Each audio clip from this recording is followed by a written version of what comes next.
You woke up today and something was different. Not necessarily better in the sense you expected.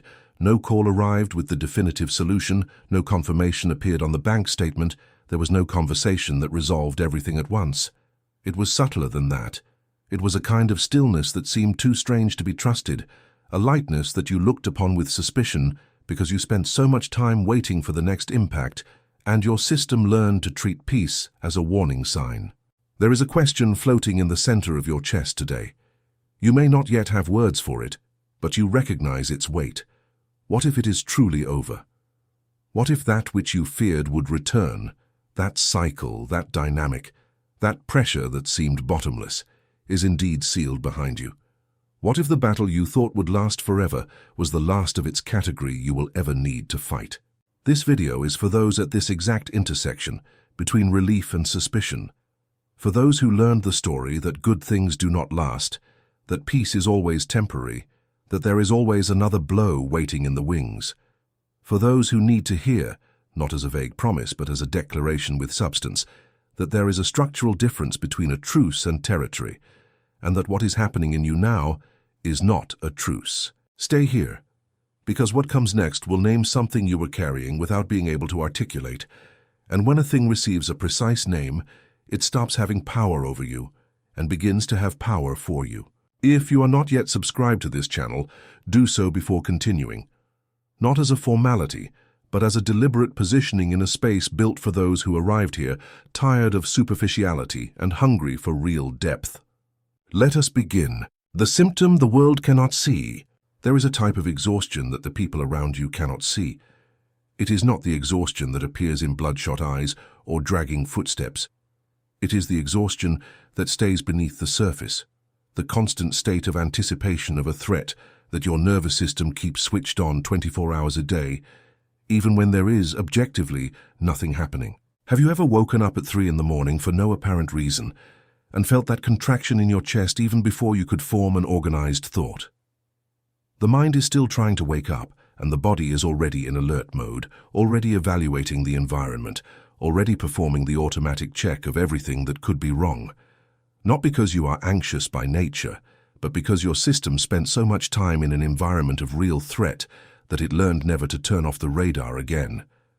I need to pause here and say something important before continuing. If this anxiety upon waking has been persistent and physical, pressure in the chest, palpitations, recurrent shortness of breath, it is always correct to seek medical evaluation. Caring for the body is an act of sovereignty, not weakness. A warrior who ignores the signs of their armor does not make it to the next battle. That said, there is a dimension to this phenomenon that medicine names but does not exhaust, and it is about this dimension that this video will speak with precision. The Federal Council of Psychology has documented, in mental health surveys of the adult Brazilian population, a pattern called chronic hypervigilance, the state in which the body's alert system cannot return to the safety baseline because the environment taught it for long enough that safety was not reliable. And mental health research coordinated by PUC Rio confirms that Brazilians over 35 who have gone through prolonged cycles of loss, employment, relationships, grief, health, financial, develop this pattern with a prevalence that is rarely treated because it is rarely recognized for what it is. It is not a weakness of character. It is a survival adaptation that needed to be uninstalled, but no one taught how to do it. And the consequence is that you began to inhabit the cycle even when the cycle had already passed. You carried the identity of the battle even when the battle had ended. You built reflexes, expectations, and even relationships around the version of you that was under fire. And that version became so familiar that anything different from it began to seem unreal. You already know this feeling.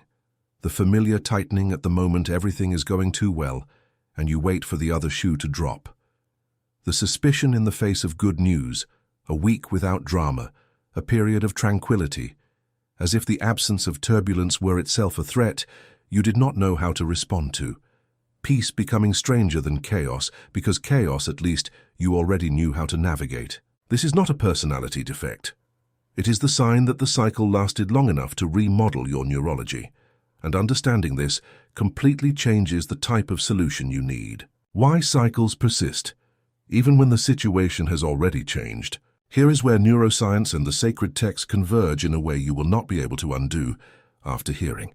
The human brain is, before anything else, a prediction machine, not a processor of the present, but an anticipator of the future based on patterns from the past.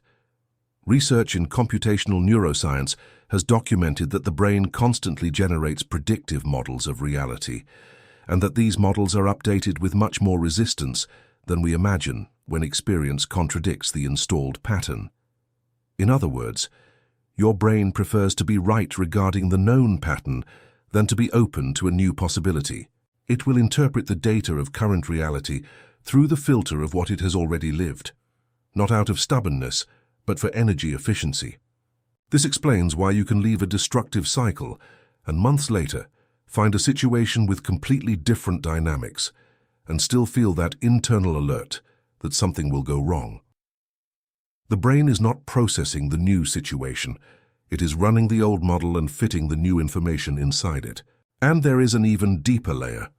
Research in epigenetics, coordinated by groups linked to FGV and integrated into reviews published by Harvard Medical School, is documenting something that contemplative traditions already intuited millennia ago. Patterns of response to threat, patterns of anticipation of loss, patterns of survival developed by your ancestors may have left marks on the genetic expression you inherited. The cycle you carried may not have started with you. You may have been born already with the alert frequency installed, inherited from generations that survived things you never had to face directly, but which your nervous system still carries as a memory of threat. There is a Hebrew word that names this carrying with a precision that no translation can completely capture. Nasa, Nasha. It appears in biblical contexts where it is translated as to lift, to carry, to endure, to forgive, and it is no accident that the same word covers all these meanings, because in the Hebrew understanding, forgiving is not an emotion, it is a physical act of removing the weight from above. Nasa is the movement of approaching someone who is bent under a burden and removing that weight completely, without the carrier needing to do anything other than let go. When the sacred text says that sins were taken away, removed, lifted, it is Nasa. The image is not abstract. It is the literal movement of a weight that existed, that was present in a tangible way, being removed by someone with the authority to do so. And there is a second word that needs to enter your vocabulary today, chesed, hesed, conventionally translated as mercy or kindness, but which in the original Hebrew carries the sense of covenant loyalty. The type of commitment that does not depend on circumstances to remain operative. Chesed is what makes a father continue working for a son who cannot yet see the results of the effort. It is what keeps a promise active, even when all superficial evidence points to abandonment. When you interpreted silence as abandonment, when closed doors seemed like rejection, when the delay seemed like forgetfulness, Chest was operating beneath all of it, not as a feeling of comfort you could have felt, as covenant faithfulness that does not need you to feel it to continue being real. Chesed did not pause when you stopped believing. Chesed did not diminish when you tried to give up. Chesed is the underground current that followed its course while the surface was in a storm. But there is yet a third dimension of why cycles persist, and it is perhaps the most radical of all. You are not just living a cycle, you are being formed by it. And here the sacred text makes an assertion that contemporary psychology is taking decades to reach. Suffering that produces character is not accidental, it is instrumental. It was not generated to destroy you. It was permitted to build in you dimensions that comfort would never reach. This is not minimizing the pain. It is positioning the pain. It is the difference between looking at the cycle you crossed as a narrative error and looking at it as the formative chapter that made the next chapter possible. And what comes now will show this pattern in 3 lives that knew your cycle before you did. The 3 figures who passed through where you have passed. There is a pattern in the sacred text that, once you begin to see it, you can no longer unsee. Those who were used most were first refined most. Those who carried uncommon capacity were first tested in uncommon ways. And this sequence is not punishment, it is protocol.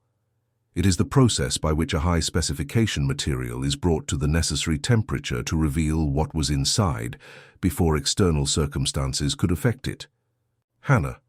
Her name means grace, favor, and there is a deeply disturbing divine irony in the fact that the woman whose name meant grace spent years being treated as if favor had forgotten her address.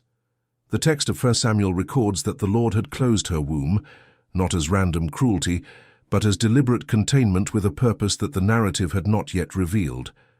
And what the text also records is that Peninnah, the other woman, the one who achieved what Hannah could not, provoked her continually, year after year after. Every trip to the sanctuary was a new round of public humiliation over the absence of what Hannah most yearned for. And Hannah wept. The text does not soften this. She wept so intensely that Eli, the priest, saw her praying and thought she was drunk. She wept in a way that surpassed the social decorum expected of a woman of her time. She was not performing pain. She was completely inside it, with no room for image. But there was something different in Hannah's prayer that the text captures in a phrase that changes everything. She made a vow to the Lord. She was not just asking for the pain to pass. She was negotiating the purpose of what she received. If thou wilt indeed look on the affliction of thine handmaid, and wilt give unto thine handmaid a man-child, then I will give him unto the Lord all the days of his life. Hannah understood, at the deepest level, prior to formal theology, that what she was about to receive was not to be kept only for herself. It was to be returned to the greater purpose. Her prayers did not hit the ceiling. They were accumulating, like a dam that fills silently, far from any human observation, until it reaches the critical mass that no floodgate can contain any longer. And when the breakthrough came, it did not come in a drop. It came in an overflow. What Hannah's story says to you today is specific. The season of public humiliation was not the definition of your life. It was the context in which your prayer reached a depth that comfort would never have allowed. What you asked for with tears, what you repeated in the silence of empty rooms, what you whispered when there was no more strength to scream, was recorded. And recorded is not a consolatory metaphor. It is the mechanism by which accumulation reaches the critical mass that produces the breakthrough. Leave a like now if you have made it this far, and something in you recognized Hannah's story as your own story. This gesture tells the algorithm that this content needs to reach more people who are exactly where you were, weeping in a sanctuary where everyone around seemed to have what they did not. Now Ruth, the Moabite who had no logical reason to continue. Her husband had died. Her mother-in-law was divesting herself of any relational obligation. Go, return to your mother's house. The other daughter-in-law went. The most rational, safest, most economically sensible choice was to return to the familiar, to the known, to what was guaranteed. Ruth chose loyalty instead of logic. And what the text records after this choice is revealing in its discretion. Ruth went to work. No angel came with confirmation. There was no moment of spectacular revelation. She went to glean, to collect the remains from the harvested fields, the humblest work available for someone in her social condition. And it was exactly in the field, in the daily humility of faithful work, that Boaz's gaze found her. What Ruth's story names for you is this. There is a type of loyalty you demonstrated in the dark, to the right people, to the right promises, to the right calling, when all external evidence suggested that this loyalty was naivety. You stayed when you could have gone. You continued when logic commanded you to stop. You did the humble work of gleaning when you expected the work of the full harvest. This loyalty was seen. It is not lost. And the field that will find you is not the field of effort accumulated by your own merit. It is the field for which your silent faithfulness positioned you without you knowing. And then Job. The story that most bothers easy theology because it allows no shortcut and offers no simple excuse for suffering. Job lost everything, in sequence, with a speed that gave no time to process each loss before the next arrived. Children, assets, health, and then, as if the sequence of losses were not enough, the friends who should have been comfort became a source of accusation. They arrived with tidy theology and linear explanation. You lost because you sinned. The size of the punishment corresponds to the size of the fault. And Job resisted this narrative with a stubbornness that the text treats as righteousness. He did not accept the guilt that was not his. He did not pretend to understand what he did not understand. He cried out, questioned, contested, and the text records that God said to Eliphaz, the spokesman for the friends, "My wrath is kindled against thee, and against thy two friends, for ye have not spoken of me the thing that is right, as my servant Job hath." The friends' theology was technically impeccable and spiritually dishonest. Job, who spoke from the place of unprocessed pain and the unanswered question, was the one who spoke of God with truth. Because there is an honest question that pleases more than a well-behaved doctrine that hides disbelief beneath correct vocabulary. And Job's restoration, the text is precise, came double. Not the same, double. And it came not as a transactional reward for suffering, but as an expression of the nature of a God whose chest was not sleeping while Job waited at the limit of endurance. What Job says to you today is this: what was taken from you does not define the ceiling of what you will receive. And the season of waiting, where you lost more than seemed fair and waited longer than seemed tolerable, was not the epilogue of your story. It was the prologue to the restoration that comes in dimensions that the previous version of you would not have had the structural capacity to sustain. This changes everything about how you read what passed. And there is a word from the Greek that will finally explain what seemed like a delay, the time that was always exact. There is a distinction in the Greek of the New Testament that most translations erase completely, and that changes everything about how you understand what seemed like a delay. There are two types of time in Greek: chronos, chronological, sequential time, which you measure in days and weeks and months and years. The time of the clock, the time of impatience, the time you were counting while you waited. And there is kairos, the time of strategic opportunity, the right moment. Not the moment that arrived early, nor the one that arrived late. The exact moment in which the necessary conditions for that specific result were all present and aligned at the same time. Kairos is not about speed. It is about convergence.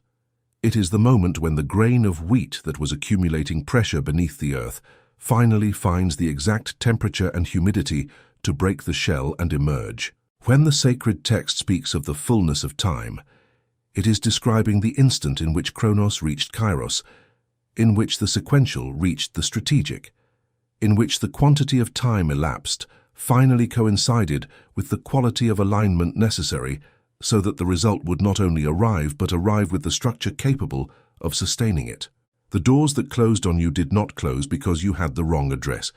They closed because the kairos of those doors had not yet arrived, or because there was a different door being prepared in the exact period in which those were closing. What you interpreted as wasted chronos was being used as accumulated kairos, and this now begins to make a different kind of sense. Go to the comments now and write one word, liberated, in capital letters. Not as a hollow affirmation, as a decree, as the first public act of an identity being received today in this exact kairos. Liberated is the declaration that what was holding you, the cycle, the pattern, the inherited weight, the identity built around the struggle, no longer has the right to a surname in your name. Liberated. What complete restoration really looks like. Let us talk about shalom, shalvom. Not peace in the sense the word carries in contemporary language, absence of conflict, silence, passive tranquility. Shalom in the original Hebrew is an engineering word. It describes the state in which every part of a system is in the correct place, functioning with the correct function, in correct relation to all other parts. Nothing is missing. Nothing dysfunctional remains. There is no misalignment between what was designated and what is operative. When the sacred text promises shalom, it is not promising that your life will be without challenges. It is promising an internal condition of wholeness that does not depend on external circumstances to maintain itself. It is promising that the center will hold even when the periphery is agitated. Shalom is the state of the warrior who does not deny the battle, but who is also not defined by it. The state of one who is complete inside while navigating the incomplete outside. And the restoration you are entering is not a return to what you had before the cycle. Return would be chronos, moving backward. Restoration is Kairos advancing toward what Chronos could never have produced at the pace you would have chosen if you had been in control. Researchers of post-traumatic resilience, in studies conducted at Stanford University and replicated in Brazilian clinical contexts by PUCSP, documented a phenomenon called post-traumatic growth. The evidence that people who cross prolonged cycles of loss and emerge with intact identity do not just return to the previous level of functioning. They frequently emerge with capacities, perspectives, and relational resources that did not exist before the cycle. Suffering did not just form character. It revealed competencies that were latent and would never have been activated on a path of least resistance. You are not going back to where you were. You are arriving at a place that the cycle was building while you felt only the cost of construction. The practical protocol of the new territory has 4 movements. The first is to release hypervigilance as a function of identity. You no longer need to be in threat anticipation mode to feel safe. That mechanism did its job. It kept you functional in an environment that demanded constant attention. But the environment has changed, and now you can, not out of naivety but out of deliberate sovereignty, begin to practice reading the present instead of projecting the past pattern. When you feel the radar switch on automatically, name it in an internal voice. I am running the old model. This is not the current data. This naming, repeated with consistency, begins to create a new neural pathway where before there was only the groove of the alert. The second movement is to receive the new name. In the sacred text, when an identity is transformed, the name changes. Abram becomes Abraham, Jacob becomes Israel, Simon becomes Peter. The new name is not cosmetic, it is ontological. It is the declaration that what you are now is categorically different from what you were, and that the future will be navigated by this version, not the previous one. Your new name is not what someone calls you out loud. It is what you let the sacred text decree over you. Healed, favored, liberated, restored, not as an aspiration for tomorrow, as an identity received today. The third movement is to break the agreement with the cycle. There is a theology of renunciation that goes far beyond charismatic vocabulary. It is the practice of consciously withdrawing consent from what had been, even if implicitly, accepted. No more. This pattern no longer has authority in my body, in my relationships, in my descendants, not as verbal magic, as a reorganization of alliance. You are telling what stayed behind that the passage has been sealed, and you are telling what is ahead that the arrival is expected. The fourth movement is to plant in the new soil immediately. Ruth went to glean right after the loss. She did not wait to feel she was ready. She did not wait for someone to invite her. The recognition that the soil has changed is not enough. It is necessary to act upon the new soil while it is still fresh. What you plant now, in generosity, in faithfulness, in service, in deliberate construction, will harvest in the season that is arriving. And this harvest will not arrive in crumbs. Hannah did not receive half of the son she had asked for. Job did not receive 90% of what he had lost. The nature of the overflow that follows a long cycle of faithfulness is that it exceeds the proportion of what was sown in pain. Activate the notification bell now, because the next video will be necessary and specific. We are going to talk about something no one warns you about when you leave a long cycle, the test of the new identity. Because the cycle will try to knock one last time, not with strength, but with familiarity, with the seduction of what is known, with the appearance of an opportunity for return that seems like a second chance, but is, in truth, an invitation to the same loop with new packaging. You need to recognize this movement for what it is before accepting the packaging for what it seems. This video will give you the vocabulary to do that. Activate the bell to be here when it comes out. What comes after what has ended? I need to tell you something that most messages of liberation avoid mentioning, because it spoils the happy ending arc, and I prefer to be honest with you now than to let you be surprised without preparation. When a long cycle breaks, when the pattern that lasted years finally shatters, the old system will try to reinstall itself one last time, not with the brute force it had before, with familiarity, with the effective memory of what was comfortable even when it was destructive, with the internal voice that says, that at least was known, with a circumstance, a conversation, a sensation that seems to be a second chance, but is, in truth, an invitation to the same loop with new decoration. This is not a sign that the cycle did not end. It is the test that what was established in you is real or just emotional. And the difference between those who sustain liberation and those who return is not the amount of faith, it is the precision of recognition. It is knowing how to name the invitation for what it is before accepting the packaging for what it seems. You are going to pass this test, not because you are stronger than you were 6 months ago, but because now you have the vocabulary to name what is happening, and naming changes the power relationship with what is named. NASA recognizes the weight and hands it over. Chesed sustains when the feeling fluctuates. Kairos orients when Chronos seems wrong. Shalom is the state to which you are being restored, not the absence of movement, but the wholeness that maintains itself in the midst of movement. What this video is sealing in you is not just relief from a difficult season. It is the closing of a pattern in a way that goes beyond you. You did not carry this cycle only for yourself. You carried it for a chain that extends in both directions, backward, into generations that needed someone in their lineage who had the resistance not to break before the breakthrough, and forward, into those who will inherit a different ground because of the faithfulness you demonstrated in the dark. This is greater than the relief you are feeling today. This is legacy in formation. If you know someone who is still in the middle of the cycle, who is still waiting for the accumulation of their prayers to reach the breaking point, who still wakes up with that pressure and still does not know what it means, send this video to that person now, not later. Because sometimes what liberates someone arrives through your hands, and this gesture can be your first act of harvesting what you planted with tears, the capacity to be for someone what you needed, someone to have been for you when you were in the middle of the cycle. We will see each other in the next video, and I promise it will be necessary.